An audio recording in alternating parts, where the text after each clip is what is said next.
Alright, the rain's here. Just started. We're in our makeshift shelter. We do have a trekking pole that we can use here as like a teepee if we need to like really get underneath this thing. So we are up doing some scouting for third season rifle and learning some new things. This is a new area to us. So this thing here that looks like a trail, this is a river. Or at least it's supposed to be. It's a controlled irrigation ditch that fills up a reservoir in this direction. And this is literally filled with water in May and June. And at some point they turn it off. You can see this little bit of irrigation control here. So this was a water source that we were thinking about using, topping off before we head in. There's supposed to be some beaver ponds up there that we can also use for water. Very interesting, the changes in a few months. Could this be back open in November? Not sure. So another change of events, I guess you could say, change of plan, is we were anticipating this trail being locked. My hunting buddy says this is not on the motor vehicle use map. And I don't see a trail, like a trail number. But the last time we were up here at the end of May, May 22nd, it was locked up. Though we decided to take that trail, we are very close to where this trail links back up with what's on the motor vehicle use map. I wanted to give you an idea how tight it is in here. And there's a reason we brought a Toyota Tacoma instead of my monster truck. It's just it's a little too tight as far as height and width. This area kind of opens up, but it's really nice in here. You got these big boulders over here. It's kind of why I hopped out and started walking. Come hunting season, it's going to be a highway of ATVers coming in through here, so it's probably not a good spot to hunt. We're getting ready to go backpacking in. We're just checking trail camera footage from an area not where we are right now, and we've got quite a few bulls on camera going to a water source.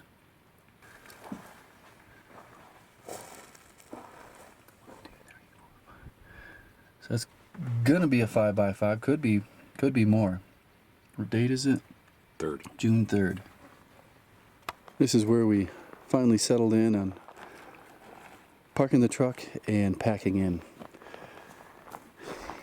This little trail here that goes off to the left isn't supposed to be there. It's not on the map. But we're gonna walk down. It's supposed to lead into some beaver ponds. We've had a pretty serious drought this summer, so water sources are something that we need to pay attention to as far as where the elk will be, deer will be. Got my backpack all ready to go here, 25 pounds with 2 liters of water and all my cameras and batteries and trekking poles. Definitely, I don't think we're going to need trekking poles, but for some reason I feel like bringing them just in case we get into something where I need trekking poles. So I decided to throw them on. I think we're putting out, how many cameras here? I got 1. I'm at least doing 2. So we'll have 3 cameras in this area. And the reason we picked this area is because on the Forest Service motor vehicle use map, that's a long sentence there, long words, there are no trails. So we try to get into a spot where there's the least amount of trails with a water source. Summertime, there's going to be elk here. First part of archery season, you could hunt this. But I think by the time third rifle season comes, the access is just too easy for Bubba the Road Hunter to get down here. So we're in here a good ways. The trails have ended. They were on this hillside. I'm assuming it's still relatively easy to make your way across this hillside. But we think we're at the last beaver pond. And we've seen a ton of sign, a lot of beds, a lot of tracks. and we're gonna go make our way around this little beaver pond here, which will probably be completely dried up and gone by November. But I'm also scouting for, archery seasons in the future. We've got tons of shot, little sniper hides from these rock formations, even with a muzzleloader. Decent muzzleloader, decent sights on a muzzleloader. You can go easily 200 yards, 150 yards. So we're gonna get down here and see if these are livestock or is it elk. And it's definitely elk. So this is all elk and deer, mostly elk. This little stream comes in, super green grass. Great spot for archery in the first days of September. Up on this hillside coming down. So this is that stream, tiny little stream, still flowing. August 1st, out of this hillside. It's crazy, this little creek kind of weaves its way in. There's these little holes.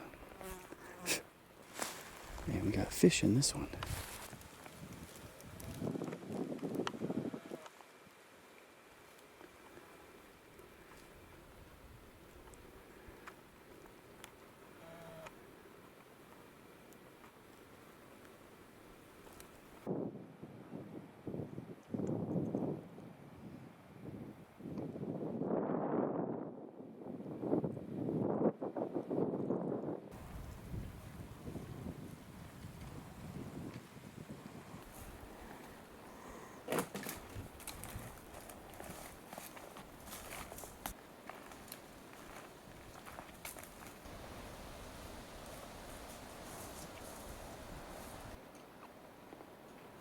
So that's the peak that we were just on, and we made our way all the way around to here, and now we are going to continue on slowly downhill. We need to pick up some more water before we come back up for the night. As we on our way out, we probably won't be passing by water.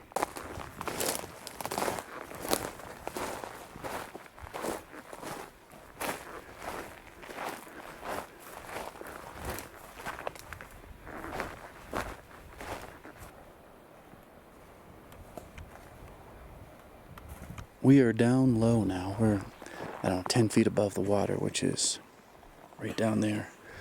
And I'm looking at all these aspens. I want to see if there's any rubs.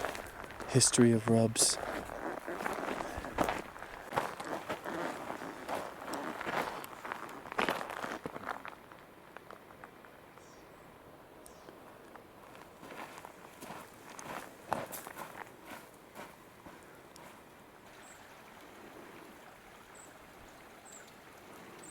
It is 5:30.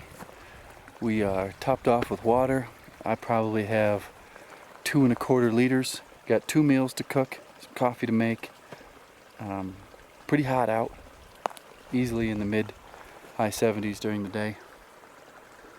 And yeah, now we got to climb back up and over. I think we got about another mile and a half to go to get to these spots where we hope they come out at night and we see them, or they may not even be here anymore.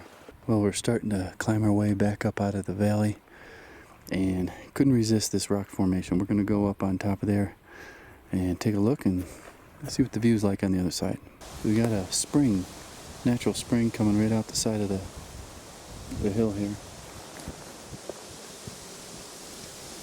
And as you can see, it's all tracked up. And we're going to put a camera here. We are way far in. No one's coming here on a day hunt. That's why we're here. We are way away from what I was complaining about, where those ATVs can easily get to.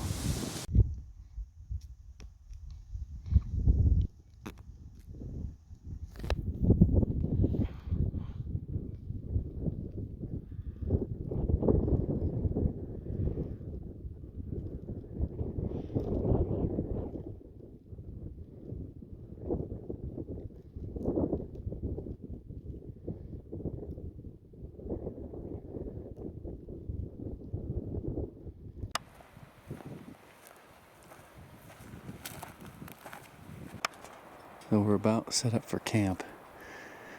Or we think we found our spot. He's just pushing these trees here. Seeing if they look like they're gonna come down. Oh Jesus. I think it's coming down. Well, this is where we're making camp for tonight. We've got some storms brewing all around us. That's what's creating all this wind. But all the dead trees have fallen. And this is the only tree here that's alive.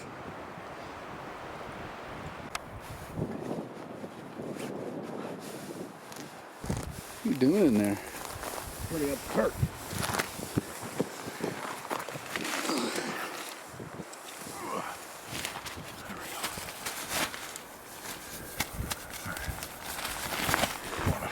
You want to put the bottom of the trekking pole in that grommet there? Your center grommet?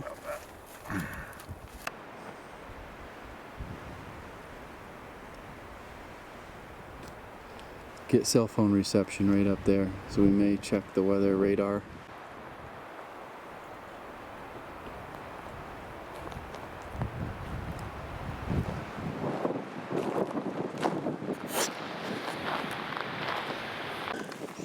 So pretty much we can't avoid this storm. It's heading straight south, not east and west like most storms. And it's like a mile away right now. We're just starting to get our first drops. So we're heading back to the tent to try to hold everything down. Alright, things are starting to get a little more intense. What we're gonna do is put everything we can in my tent to weight it down, and we are gonna go over the edge and ride it out in raincoats. It's probably gonna take 30 to 45 minutes, but we don't want to be up high on this ridge line. Alright, the rain's here. Just started. We're in our makeshift shelter. We do have a trekking pole that we can use here as a teepee if we need to really get underneath this thing. Not bad yet. Slow moving thunderstorm. The storm passed. The wind is gone. It's like whisper quiet now. It was a good idea getting off the top of this ridge line and going downhill. And that little plastic tarp that he brought was a lifesaver. I mean, it kept the rain off us. Had the one trekking pole as like a teepee spot. So we're just getting settled back in. He's building his little hut again, and rebuilding. And then we're gonna make dinner, and then we'll probably go put our food up in a tree somewhere.